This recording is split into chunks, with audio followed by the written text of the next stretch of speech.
In this video, I'm going to give you a quick and honest review of M1 Finance versus Wealthfront versus ETRADE, three distinct investing platforms with very different approaches. Whether you're looking for automation, full brokerage control, or a guided robo-advisor experience, this comparison will help you choose what fits your style best. Let's begin with M1 Finance.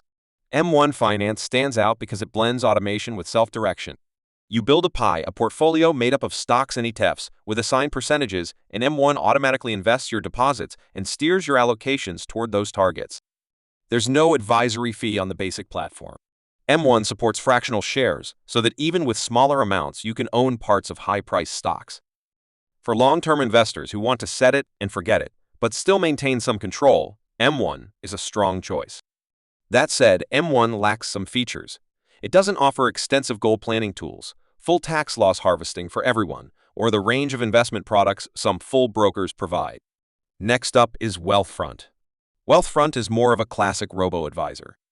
You answer risk tolerance and goal questions, and Wealthfront builds a diversified portfolio for you with features like tax loss harvesting, savings/cash management, and goal tracking built in. For someone who prefers hands-off investing and wants the system to do the heavy lifting, Wealthfront is attractive. However, compared to M1, it offers less direct control over individual stocks and might have higher fees across the board for added services. Then we have ETRADE, a long-standing full-service brokerage that caters both to beginners and highly active traders.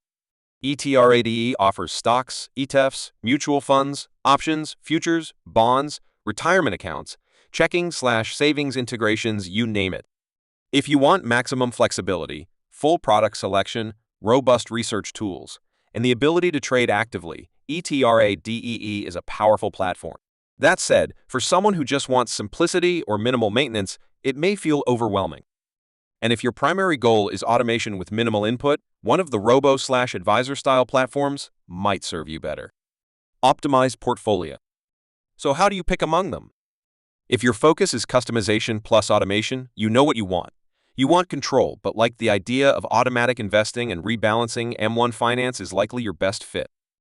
If you prefer fully managed, goal-oriented investing with minimal decision-making, let someone else build and select your portfolio based on your goals, then Wealthfront may be the right choice. If you're aspiring toward full brokerage power, potentially trade actively, want many investment types, and want a platform you can grow into over time, ETRADE is the one for you. Each platform has clear strengths and trade-offs. There's no single best choice for everyone. It depends on how hands-on you want to be, how many products you need, how active you'll trade, and what your investment goals are. Let me know in the comments if you've tried M1 Finance, Wealthfront, or ETRADE or are considering switching to one of them. If this review helped you out, make sure to like, share, and subscribe to my channel for more honest and easy-to-understand reviews of investing platforms and financial tools.